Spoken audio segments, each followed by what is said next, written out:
The Democratic Party just imploded on live television, folks. Hakeem Jeffries, their so-called leader, the man that they propped up as the next Obama, probably just a fake Obama, is being thrown overboard by his own base. MSNBC is calling him to be primaried. Social media is demanding his head, and Democrat voters are flat out saying it. Jeffries is weak, useless, and finished. And here's a kicker, guys.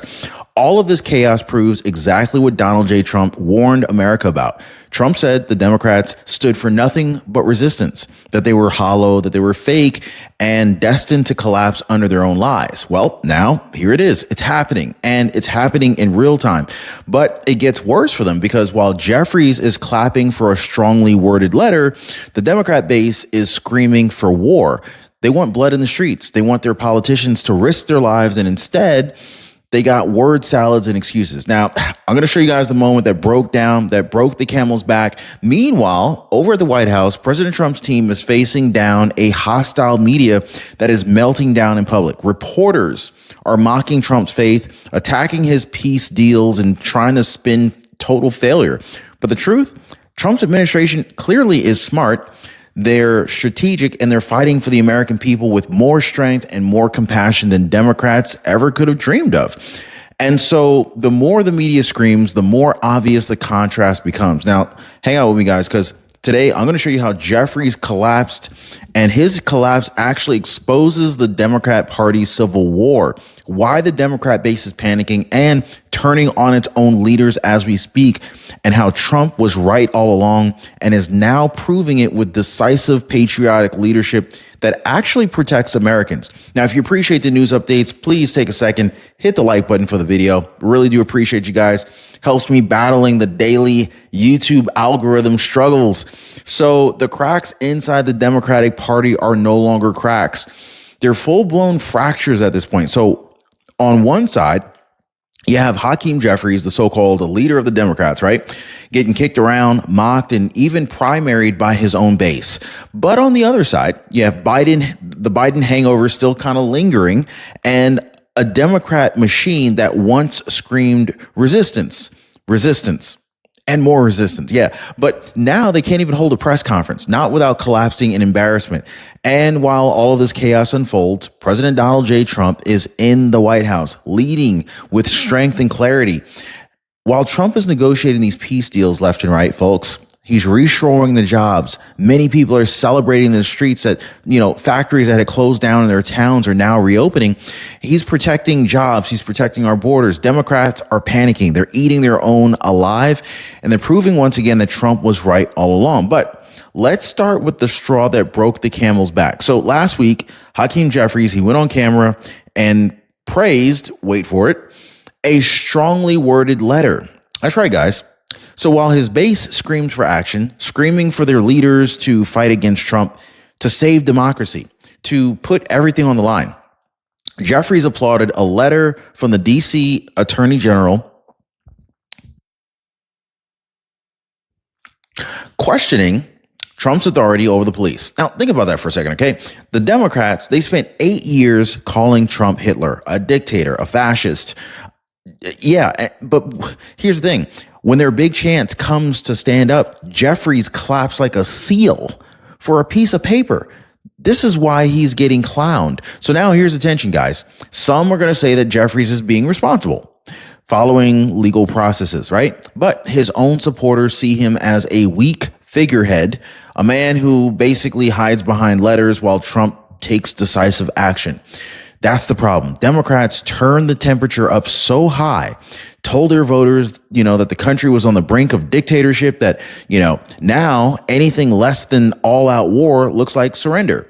They essentially wanted dramatic resistance. They wanted sacrifice. They want riots in the streets, looting, and instead they got Jeffries with his strongly worded applause line. Now, okay, this is why his own people are turning on him. And believe me, folks, the backlash is only just beginning. Now, I'm going to show you guys how the Democrat bases, they're not just grumbling, okay? They're revolting. Social media is on fire.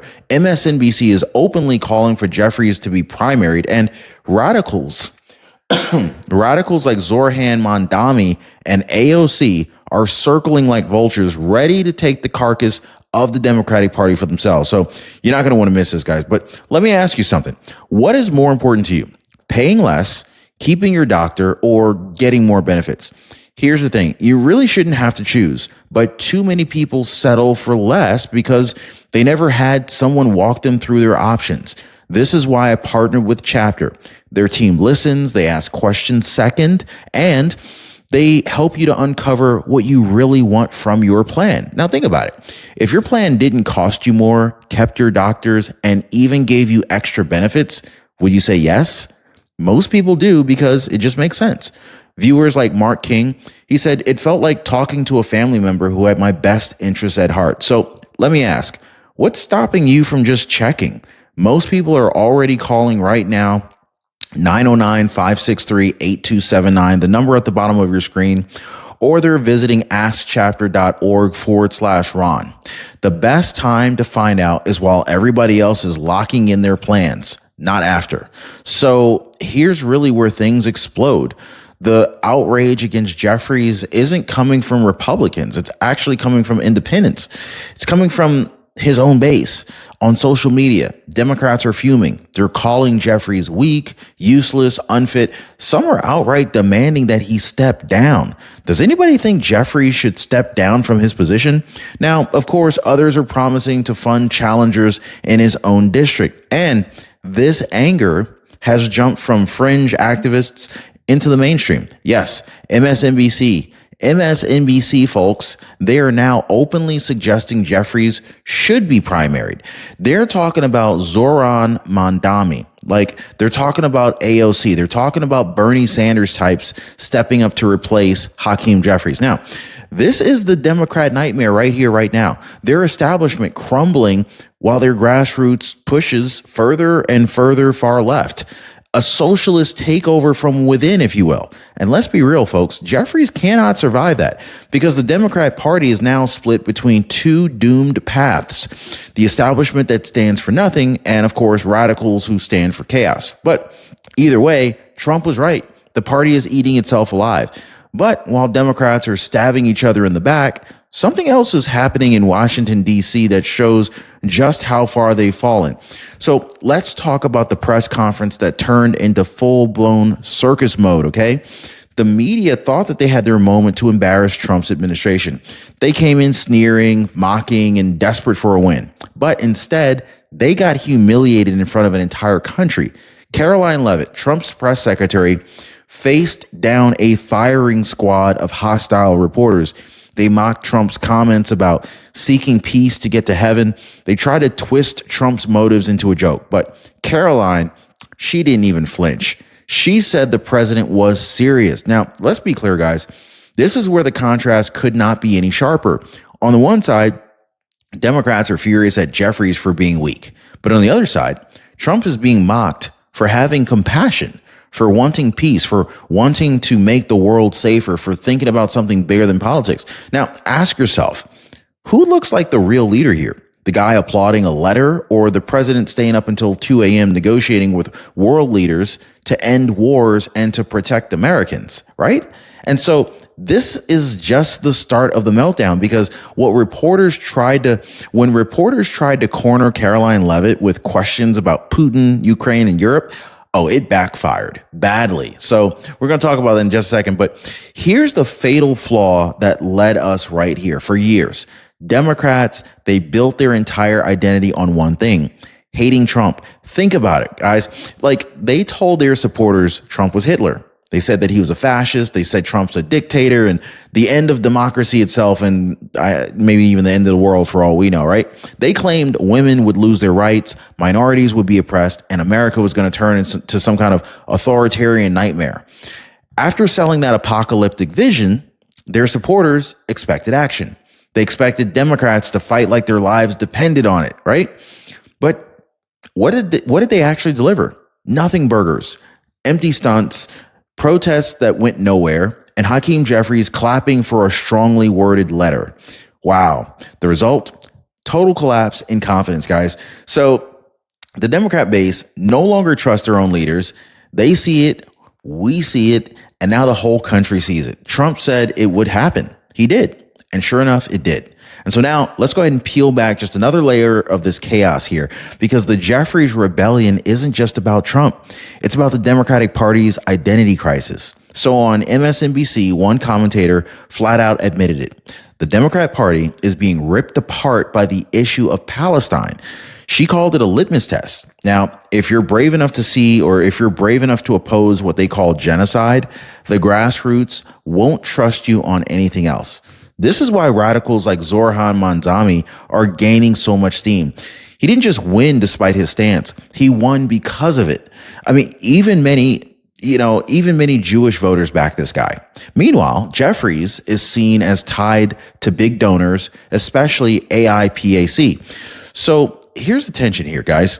Do Democrats side with their radical grassroots, or do they cling to corporate donors and foreign lobbyists?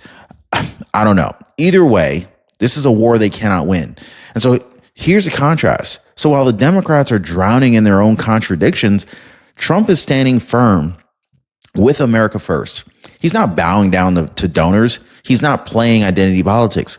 He's making moves that strengthen America's security, rebuild our economy, and protect our people. The Democrats, they're fighting over slogans. Trump is delivering results. And if you think Jeffries dodging on Palestine was bad, wait until you see what happened when he was asked to endorse Zohran Mamdani directly. That moment shows everything wrong with Democrat leadership. So if you thought the letter fiasco was bad, just wait for this. Hakeem Jeffries, he went on a very friendly podcast, not Fox, not Newsmax, but a Democrat-friendly outlet. And he was asked a very simple question. Why won't you endorse Zohran Mamdani? And what did Jeffries do? He danced, he dodged, he filibustered. He did everything that he could do to not answer the question. He gave one of those classic Democrat word salad answers where every sentence passes through 10 filters before anything comes out. Yeah. So instead of, answering, he talked about scheduling meetings, bringing in community leaders, and making, maybe even considering it sometime in the future. But he wasn't going to commit to anything during this interview. So the host actually got frustrated. I mean, you could hear him in his voice. He said, why not endorse him? It's not that hard. So even a left-leaning interviewer couldn't get a straight answer. And that's right there. That right there, folks. This is the problem. Democrats cannot be authentic. They cannot speak authentically. They can't lead decisively. They can't even answer a softball question without looking terrified of offending somebody. So now I want you to compare that to Trump. Okay. When Trump speaks, you pretty much know exactly where he stands. He's very decisive. He's very direct. And yes, he's not afraid to offend the elites. That leadership, guys, right there is exactly what America needs. That is leadership. But Jeffries, he's just proving Trump right again. So here's really where the hypocrisy cuts even deeper. For years, Democrats were telling their base that this is a war, that saving democracy meant standing up for and essentially risking everything. They told their people that Trump was a dictator who had to be stopped at all costs. So what does the base expect? They expect sacrifice, dramatic resilience, dramatic resistance, leaders who are willing to throw their bodies on the line. And what did they get instead? You got Jeffries applauding a letter, Jeffries dodging questions, Jeffries giving lifeless interviews that leave even MSNBC hosts rolling their eyes. So if you look at it by their own standards, Jeffries is, in fact, a failure by their own rules. He's a coward. And now the result is spilling out into the open. So here's the situation you really can't ignore. If Jeffries is their best option, then what does this really say about the Democrat Party's future? Like, if this is their leader, how can they possibly face off against Trump, a man who's proving every day that he's stronger, he's smarter, and he's more compassionate than the corrupt elites trying to tear him down? Can Hakeem Jeffries face off against J.D. Vance in 2028? I mean, and the humiliation really doesn't even stop there, because the White House press room has been one disaster after another, and Democrats cannot spin their way out of it. So reporters, they're getting shut down. Their talking points are backfiring, and Trump's administration is just walking away stronger. And so now let's talk about the fallout from those disastrous White House pressers, shall we?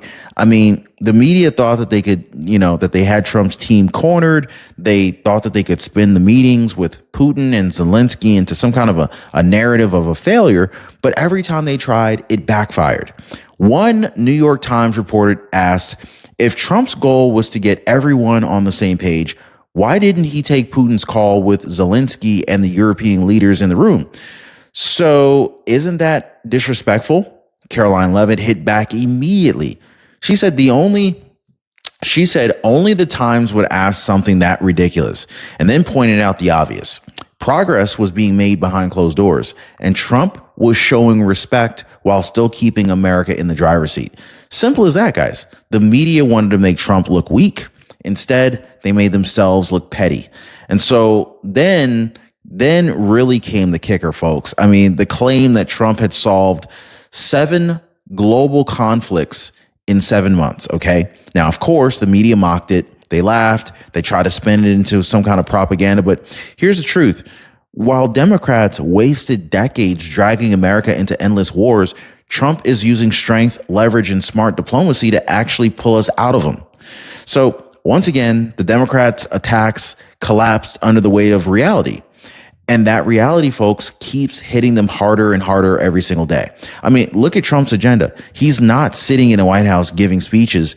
He's acting. 3 U.S. warships and 4,000 Marines sent to Venezuela, not to start another forever war, but to protect Americans from a narco-terror regime that's been funneling drugs into our communities for years. That's not weakness. That's strength. He's reshoring semiconductor productivity. He's making sure that America is not at the mercy of China or global supply chains. That's not ideology. That is compassion for American workers, putting their jobs and their security first. And while Democrats are mocking him for staying up late, Trump is literally awake at 2 a.m. He's on the phone with European leaders, hammering out ways to secure peace and protect our allies. That's not chaos. That is clearly commitment. So here's a question, all right?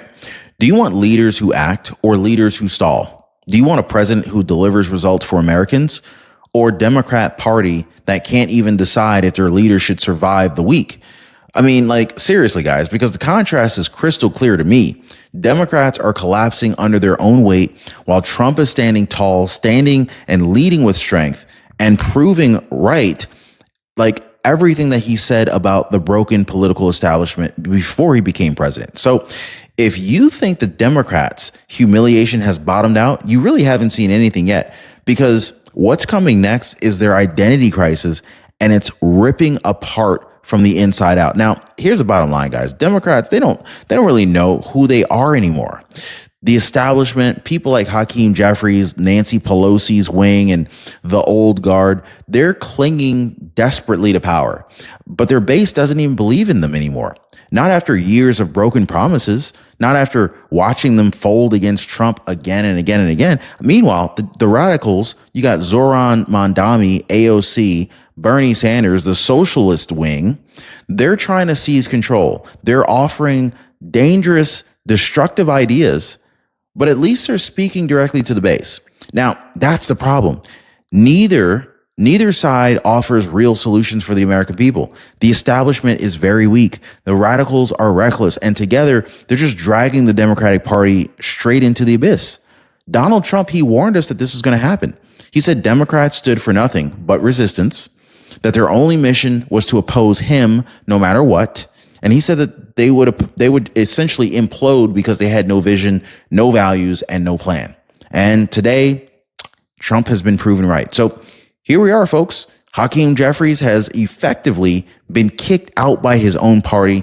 Democrats are in open panic. They're fractured, they're humiliated, and they're desperate. And in the middle of all of this chaos, Trump is doing exactly what he promised, leading with strength, putting America first, protecting our people, and proving to the world that he was right all along. Now, this is the choice. This is the choice that's staring Americans in the face right now. Now, on the one side, collapse, weakness, infighting, and failure. But on the other side, results, patriotism, compassion, and strength. The Democrats just cannot hide it anymore. Their panic is spilling out for the world to see. Their leader has been humiliated. Their party is tearing itself apart. And their nightmare is just beginning, because while they fight each other, Trump is fighting for us. So tell me in the comments down below, guys, do you think Jeffries survives this revolt? Like, do you think that this is the end of Jeffries as we know it? Or is this the moment that the Democratic Party finally rips itself apart? Now, do not go anywhere, because YouTube thinks that you're going to love the next video that just popped up on your screen. And I think you will too. So click it right now, keep watching, and let's break down even more of the truth that the Democrats don't want you to hear.